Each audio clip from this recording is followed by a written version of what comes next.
શિક્ષણ એ સિંહના દૂધ સમાન છે, જે પીવે તે ગર્જના કરે છે. આજે આ ગર્જના ગુજરાત રાજ્યના ખૂણે ખૂણે સંભળાઈ રહી છે. મુખ્યમંત્રી ભૂપેન્દ્રભાઈ પટેલની અદમ્ય કામગીરીઓને પગલે આજે દરેક વર્ગમાં કોઈ પણ ભેદભાવ વિના જ્ઞાનનો પ્રકાશ પથરાઈ રહ્યો છે. છેલ્લા 2 દાયકામાં ગુજરાતની ધરતી પર આજે જે બદલાવ જોવા મળી રહ્યો છે, તે અનુસૂચિત જાતિના શૈક્ષણિક અને સામાજિક સશક્તિકરણની એક નવી યશગાથા પ્રસ્તુત કરે છે. વિકાસની આ નવી ક્ષિતિજો પર આગળ વધીને અનુસૂચિત જાતિના દીકરા દીકરીઓએ તમામ પડકારોને માત આપી છે. આજે વહીવટી તંત્ર હોય, ઉચ્ચ શિક્ષણ હોય કે અદ્યતન ટેકનોલોજીનું ક્ષેત્ર, દરેક જગ્યાએ આ યુવાનો પોતાની પ્રતિભા સાબિત કરી રહ્યા છે. તેઓએ બતાવી દીધું છે કે સાનુકૂળ વાતાવરણ અને પીઠબળ મળે તો તેઓ દેશની પ્રગતિમાં મુખ્ય ભાગીદાર બનવાની ક્ષમતા ધરાવે છે.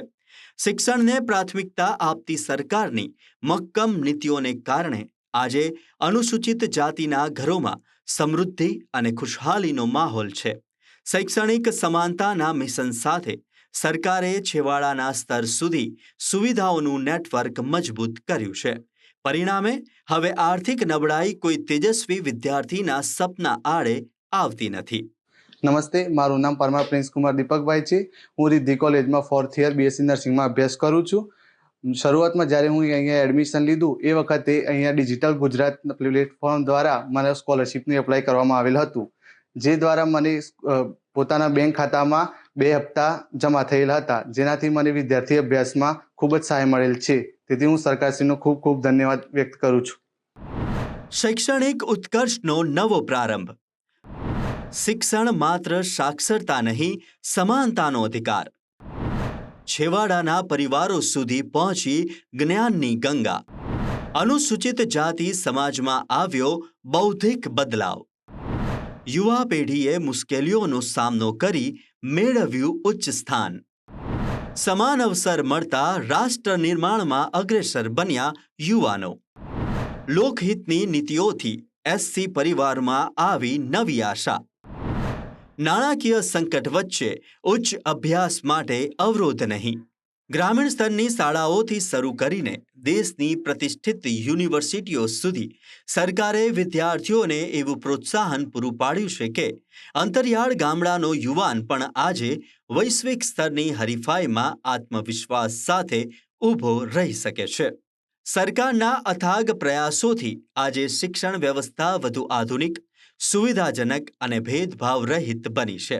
જ્ઞાનના આ નવતર પ્રવાહને કારણે આજે અનુસૂચિત જાતિનો યુવાન માત્ર રોજગારી મેળવનારો નથી રહ્યો, પરંતુ પોતાની ક્ષમતાથી સમાજમાં મોટો બદલાવ લાવનારો ચેન્જ મેકર બન્યો છે. સરકારની લોકાભિમુખ શૈક્ષણિક નીતિઓએ પરિવારોના સામાજિક અને આર્થિક સ્તરને ઘણું ઊંચું લાવવાનું કામ કર્યું છે. આ શૈક્ષણિક ક્રાંતિ આવનારા સમયમાં એક સમરસ, સશક્ત અને આત્મનિર્ભર સમાજના નિર્માણનો મજબૂત પાયો બની રહી છે.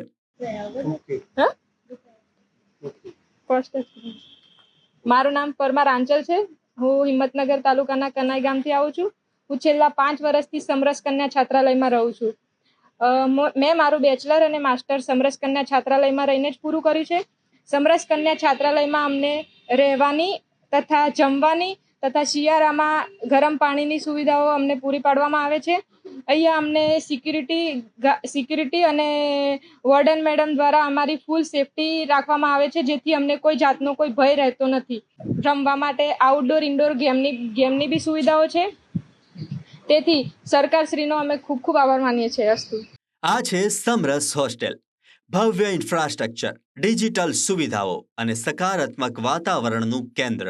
અહીં આધુનિક ભારતના ભવિષ્યનું ઘડતર થાય છે, અને તે પણ સમાનતાની નવી વ્યાખ્યા અને સર્વોચ્ચ સુવિધાઓ સાથે. અહીં નાના નાના ગામડાના વિદ્યાર્થીઓ મોટા સપનાઓ સાથે ભણે છે. ઉચ્ચ શિક્ષણ, અને તે પણ રહેવા જમવાની શ્રેષ્ઠ સુવિધાઓ સાથે, અને હા, તે પણ તદ્દન મફત. અહીંનું સ્પર્ધાત્મક વાતાવરણ વિદ્યાર્થીઓને હંમેશા આગળ વધવા માટે પ્રેરિત કરતું રહે છે. એટલે કે હવે દૂર સુદૂરના વિસ્તારોમાંથી આવતા અનુસૂચિત જાતિના વિદ્યાર્થીઓની પ્રગતિના તમામ અવરોધો દૂર થઈ ગયા છે. નમસ્કાર, મારું નામ પંડ્યા જિજ્ઞાબેન દિનેશભાઈ છે. હું વિજયનગર તાલુકાના ચિઠોડા ગામમાંથી આવું છું. મારું પીટીસી સ્ત્રી અધ્યાપન મંદિર અનેરા ખાતે ચાલુ છે. તે દરમિયાન અમને અપડાઉન માટે ખૂબ જ તકલીફ પડતી હતી. તેથી અમે હિંમતનગર કન્યા છાત્રાલયમાં એડમિશન મેળવ્યું હતું. આ એડમિશન અમને ઓનલાઈન મેરિટ દ્વારા મળ્યું હતું.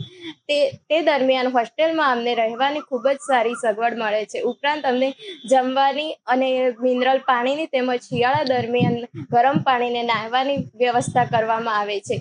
આ ઉપરાંત અમને હોસ્ટેલમાં લાઇબ્રેરીની તેમજ કોમ્પ્યુટર લેબની સુવિધા પણ ઉપલબ્ધ કરવામાં આવે છે. હોસ્ટેલમાં અમને સતત સિક્યોર ફીલ થાય છે, કારણ કે સિક્યુરિટી ગાર્ડ અને વોર્ડન દ્વારા અમારી ખૂબ જ સેફટી થાય છે. આ માટે અમે સરકારશ્રીનો અને હોસ્ટેલનો તમામનો આભાર માનીએ છીએ. અસ્તુ. મારું નામ પરમાર સ્મિતકુમાર સુરેશભાઈ છે. હું ગામ ફતેપુર, તાલુકો પ્રાંતિજ, જિલ્લો સાબરકાંઠાથી આવું છું. હું છેલ્લા 1 વર્ષથી અહીંયા સમરસ હોસ્ટેલમાં રહું છું. હું મારા મમ્મી પપ્પા જોડે અહીંયા સમરસ હોસ્ટેલની મુલાકાતે આવ્યો હતો. તો અહીંયા ખાવાની જમવાની સુવિધા સારી છે અને અહીંયા પુસ્તકાલય પણ છે, જેથી અમને વાંચવામાં તો કોઈ તકલીફ પડતી નથી. અને સુવા માટે બેડ પણ આપવામાં આવે છે અને 24 કલાક સિક્યુરિટી ગાર્ડ અને ફાયર બ્રિગેડ પણ અમારી સુરક્ષા માટે રહે છે, જેથી અમને અહીંયા કોઈ તકલીફ પડતી નથી. સુવિધાઓથી સજ્જ આધુનિક સમરસ છાત્રાલયો મધ્યમ અને ગરીબ વર્ગના વિદ્યાર્થીઓ માટે આશીર્વાદરૂપ. ઘરથી દૂર પણ ઘર જેવી જ સુરક્ષા અને સ્નેહ. સામાજિક એકતાના અજોડ પ્રતીક છે આ સમાન હોસ્ટેલ. રહેવા જમવાની આંતરરાષ્ટ્રીય સ્તરની સુવિધાઓ ઉપલબ્ધ. ઉચ્ચ કક્ષાની વ્યવસ્થાઓ અને તે પણ બિલકુલ નિઃશુલ્ક. મોટા શહેરોમાં શિક્ષણ મેળવવાનું હવે બન્યું સુલભ. હાઈસ્પીડ ઇન્ટરનેટ, અદ્યતન લાઇબ્રેરી અને કોમ્પ્યુટર લેબ. વાલીઓ પર કોઈ નાણાકીય ભાર નહીં, માત્ર અભ્યાસ પર લક્ષ્ય. પ્રત્યેક વર્ષે હજારો તેજસ્વી યુવાનો ઉઠાવી રહ્યા છે લાભ. શિષ્યવૃત્તિ આ માત્ર એક શબ્દ નથી, પરંતુ રાજ્યના લાખો અનુસૂચિત જાતિના વિદ્યાર્થીઓ માટે આર્થિક સહાય છે. એક એવી સહાય જે શિક્ષણ ક્ષેત્રે આવતા પડકારોને ડામી વિદ્યાર્થીઓ સાથે વાલીઓનો ભાર ઓછો કરે છે. એટલે આ સરકારી યોજનાથી જે વિદ્યાર્થીઓને શિક્ષણ અધવચ્ચે છોડવું પડતું હતું, તે હવે ભૂતકાળ બન્યું. જે વિદ્યાર્થીઓ ઉચ્ચ શિક્ષણના સપનાઓ જુએ છે, તે હવે પૂર્ણ થઈ રહ્યા છે. એટલે કે શિક્ષણ આડે આવતી દરેક સમસ્યાઓને ડામવા માટે રાજ્ય સરકારની પ્રતિબદ્ધતાનું પરિણામ છે આ શિષ્યવૃત્તિ યોજના, જેની પ્રક્રિયા રાજ્ય સરકારે આખી ડિજિટલ કરી નાખી છે. એટલે કે ટેકનોલોજીના યોગ્ય સમન્વયથી આ પ્રક્રિયાને અત્યંત સરળ અને પારદર્શક બનાવી દેવાઈ છે. ડિજિટલ ગુજરાત પોર્ટલ અને ડાયરેક્ટ બેનિફિટ ટ્રાન્સફરના માધ્યમથી હવે શિષ્યવૃત્તિની રકમ કોઈ પણ વિલંબ વગર સીધી જ વિદ્યાર્થીઓના બેંક ખાતામાં ઓનલાઈન જમા થાય છે. સમયસર મળતી આ આર્થિક સહાય હજારો પરિવારો માટે મુશ્કેલ સમયમાં સંજીવની સમાન સાબિત થઈ રહી છે. ડિજિટલ પારદર્શિતા અને ત્વરિત શૈક્ષણિક સહાય. શિષ્યવૃત્તિની પૂરેપૂરી રકમ સીધી વિદ્યાર્થીના ખાતામાં. ડિજિટલ વ્યવસ્થાથી વચેટિયા પ્રથા હવે ભૂતકાળ બની. આર્થિક મુશ્કેલીને કારણે હવે ડ્રોપ આઉટ થવાની ચિંતા નહીં. પ્રાથમિકથી લઈ પીએચડી સુધી સ્કોલરશિપની સુવિધા. ઓનલાઈન પેમેન્ટ સિસ્ટમથી વાલીઓને મોટી આર્થિક રાહત. શિક્ષણ પાછળ થતા અંગત ખર્ચમાં નોંધપાત્ર ઘટાડો. સરકારી સહાયથી શાળાઓ કોલેજોમાં વધી હાજરી. મધ્યમ અને શ્રમિક પરિવારના બાળકોનું વિદેશમાં ભણવાનું સ્વપ્ન પહેલા માત્ર કલ્પના સમાન હતું, પરંતુ રાજ્ય સરકારની કલ્યાણકારી નીતિઓએ આ સપનાને હકીકતમાં બદલી નાખ્યું છે. વિદેશ અભ્યાસ લોન યોજના અંતર્ગત અનુસૂચિત જાતિના તેજસ્વી વિદ્યાર્થીઓ જેઓ વિશ્વની પ્રખ્યાત યુનિવર્સિટીઓમાં ભણવા માંગે છે, તેમને ખૂબ જ સરળ શરતોએ નજીવા વ્યાજે અને મોટી સબસિડી સાથે લોન આપવામાં આવે છે. આજે આ સમાજના દીકરા દીકરીઓ લંડન, અમેરિકા જેવા દેશોમાં ઉચ્ચ શિક્ષણ મેળવી વૈશ્વિક સ્તરે ભારતની પ્રતિભાનો ડંકો વગાડી રહ્યા છે.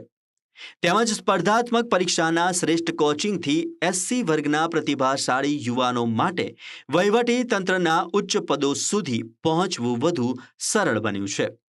એટલે કે શૈક્ષણિક પ્રગતિ માત્ર કાગળ પર સાક્ષરતા દર વધારવા પૂરતી સીમિત નથી, પરંતુ ઉચ્ચ હોદ્દાઓ પર એસસી વર્ગના યુવાનોનું પ્રતિનિધિત્વ વધારવાની છે. યુપીએસસી અને જીપીએસસી જેવી ક્લાસ 1 અને 2ની પરીક્ષાઓ પાસ કરવા માટે મોંઘી ફીવાળા કોચિંગ ક્લાસની જરૂરત રહેતી હોય છે. આ આર્થિક બોજ હળવો કરવા માટે રાજ્ય સરકાર સ્પર્ધાત્મક પરીક્ષાઓ માટે નિઃશુલ્ક કોચિંગ અને આર્થિક સહાય પૂરી પાડે છે. આ યોજના હેઠળ ક્લાસ 1-2ની તૈયારી કરતા વિદ્યાર્થીઓને નામાંકિત સંસ્થાઓમાં ગુણવત્તાયુક્ત કોચિંગની સાથે પુસ્તકો ખરીદવા અને રહેવા માટે ખાસ સ્ટાઇપેન્ડ આપવામાં આવે છે, જેથી તેઓ કોઈ પણ માનસિક ચિંતા વગર માત્ર પોતાના લક્ષ્ય પર ધ્યાન કેન્દ્રિત કરી શકે. મારું નામ પરમાર મુકેશ કુમાર અમૃતલાલ, રહેવાસી મહેતાપુરા, હિંમતનગર. મારા પુત્રનું નામ પરમાર રોનકકુમાર મુકેશભાઈ પરમાર, જે છે સિવિલ ડિગ્રી એન્જિનિયર થયેલ હતો અને એને ઉચ્ચ અભ્યાસ અર્થે એને કેનેડા જવાની ઈચ્છા હોવાથી અમે કેનેડા જવા માટેનું ગણતરી રાખેલી, જેની અંદર અમારી આર્થિક પરિસ્થિતિ નબળી હોવાથી અમે સમાજ કલ્યાણ સાહેબશ્રીનો કોન્ટેક્ટ કર્યો. સમાજ કલ્યાણ સાહેબશ્રીએ અમને જરૂરી માર્ગદર્શન પૂરું પાડેલ અને જરૂરી કાગળો મંગાવેલા હતા. તેના આધારે અમને 15 લાખ રૂપિયાની સરકારશ્રી તરફથી લોન મળેલ હતી, જે લોનના આધારે અમે એને કેનેડા મોકલી આપેલ છે અને હાલ પણ હજુ કેનેડા રહેલ છે અને અમે સરકારશ્રીનો ખૂબ ખૂબ આભાર માનીએ છીએ. યુવા શક્તિને મળ્યું કરિયરનું નવું આકાશ. સરકારી ખર્ચે નામાંકિત સંસ્થાઓમાં મફત કોચિંગ. મોંઘી ફીના આર્થિક બોજમાંથી વિદ્યાર્થીઓને મળી મુક્તિ. સ્પર્ધાત્મક પરીક્ષાઓની તૈયારી માટે આધુનિક વ્યવસ્થા. કોચિંગ દરમિયાન રહેવા જમવા માટે વિશેષ સ્ટાઇપેન્ડ. પુસ્તકો અને શૈક્ષણિક સામગ્રી માટે નાણાકીય સહાય. છેવાડાના વિસ્તારોના યુવાનો પણ હવે બની રહ્યા છે IAS, IPS. સમાન તકો મળતા પ્રતિભાશાળી યુવાનોએ સાબિત કરી ક્ષમતા. ગુજરાત સરકાર દ્વારા અનુસૂચિત સમાજને જે 12 સાયન્સ કહો, ગ્રેજ્યુએશન કહો, એથી વિશેષ બીજી કોઈ ડિગ્રી કહો, એના માટે ગુજરાત સરકારે જે શિષ્યવૃત્તિ જે સહાય રૂપે આપવાની જે નક્કી કરેલ છે, એમાં માની લો કે જે બાળકોના માતા પિતા સુખી છે, સંપન્ન છે, એ લોકોને તો તકલીફ પડતી નથી, પણ જે લોકો મજૂરી કરીને, લેબર કામ કરીને જે લોકો ગુજરાન ચલાવે છે, એમના બાળકોને અભ્યાસ સારો છે અને એમને આગળ ડિગ્રી માટે ભણવા માટે જે જવું હોય છે, એ વખતે એ મધ્યમ વર્ગના લોકો પૈસા ખર્ચી શકે એવી પરિસ્થિતિ હોતી નથી. તો ગુજરાત સરકાર એક પ્રેરણારૂપ એમના માટે આ સ્કીમ, આ સહાય રૂપે બની છે કે એવા બાળકોને પણ સરકાર સહાય આપે છે અને એ સહાયથી એ મધ્યમ વર્ગના ગરીબ બાળકો સારી એવી ડિગ્રીઓ જેવી કે પેરામેડિકલ, ડૉક્ટર કહો, કોઈ એન્જિનિયર કહો, કોઈ બી ડિગ્રી માટે એ સરકારી શિષ્યવૃત્તિ સહાયરૂપ થાય છે. એમાં ગુજરાત સરકારનો ખૂબ ખૂબ આભાર. આ સિવાય પણ અનુસૂચિત જાતિના શૈક્ષણિક ઉત્કર્ષ માટે અનેક નવતર પ્રકલ્પો ચાલી રહ્યા છે, જેમાં ડિજિટલ લર્નિંગ માટે ફ્રી ટેબ્લેટ વિતરણ, કન્યા કેળવણીને વેગ આપવા માટે સાયકલ સહાય અને ગુણવત્તાયુક્ત પાયાના શિક્ષણ માટે આદર્શ નિવાસી શાળાઓ કાર્યરત છે, જેના લીધે છેલ્લા થોડા વર્ષોમાં ડ્રોપ આઉટ રેટમાં રેકોર્ડ બ્રેક ઘટાડો થયો છે અને સાક્ષરતા દરમાં નોંધપાત્ર ઉછાળો આવ્યો છે. આ આંકડા સમાજમાં આવી રહેલા વાસ્તવિક પરિવર્તનનો પુરાવો છે. નવીન અભિગમથી બદલાયું જમીની સ્તરનું ચિત્ર. ટેકનોલોજીકલ શિક્ષણ માટે વિનામૂલ્ય ટેબ્લેટ વિતરણ. દીકરીઓના શિક્ષણને પ્રોત્સાહન આપવા સાયકલ સહાય. આદર્શ નિવાસી શાળાઓ દ્વારા શ્રેષ્ઠ શિક્ષણની વ્યવસ્થા. આધુનિક રેસિડેન્શિયલ શાળાઓથી પાયાનું શિક્ષણ બન્યું મજબૂત. સ્કૂલ ડ્રોપઆઉટ રેશિયો ઐતિહાસિક સ્તરે ઘટ્યો. વિવિધ યોજનાકીય સહાયથી સાક્ષરતા સ્તરમાં મોટો સુધારો. આંકડાઓ સાક્ષી પૂરે છે સમાજની આ નવી ક્રાંતિને. ટેકનિકલ, મેડિકલ, એન્જિનિયરિંગમાં એસસી વિદ્યાર્થીઓ આજે અગ્રેસર. શૈક્ષણિક સમાનતાથી સામાજિક સમરસતાનું નવું મોડેલ કાર્યરત. વિકસિત ભારત, વિકસિત ગુજરાત ઉપર આપણે આગળ વધતા હોઈએ તે મજબૂત પાયામાં શું હોઈ શકે, તો એમાં હું માનું છું ત્યાં સુધી સૌથી પહેલું શિક્ષણ હોય.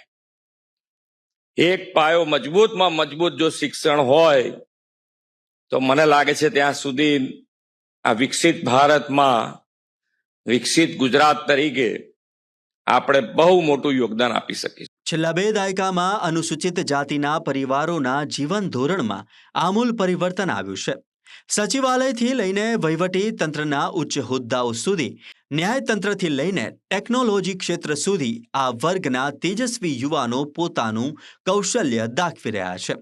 તેઓ પ્રતિષ્ઠિત નોકરીઓ મેળવી સન્માનપૂર્વક સમાજમાં જીવી રહ્યા છે, જે અન્ય સેંકડો યુવાનો માટે પ્રેરણાનો સ્ત્રોત બન્યા છે. રાજ્ય સરકારે પોતાની યોજનાઓથી પુરવાર કર્યું છે કે યોગ્ય તક અને પ્રોત્સાહન મળે તો સમાજનો વંચિત વર્ગ પણ સફળતાના સર્વોચ્ચ શિખરો સર કરી શકે છે અને સમૃદ્ધિનો માર્ગ કંડારી શકે છે. રાજ્ય સરકારની આ અભૂતપૂર્વ કામગીરીઓ સાબિત કરે છે કે સબળ વંચિત સશક્ત શાસન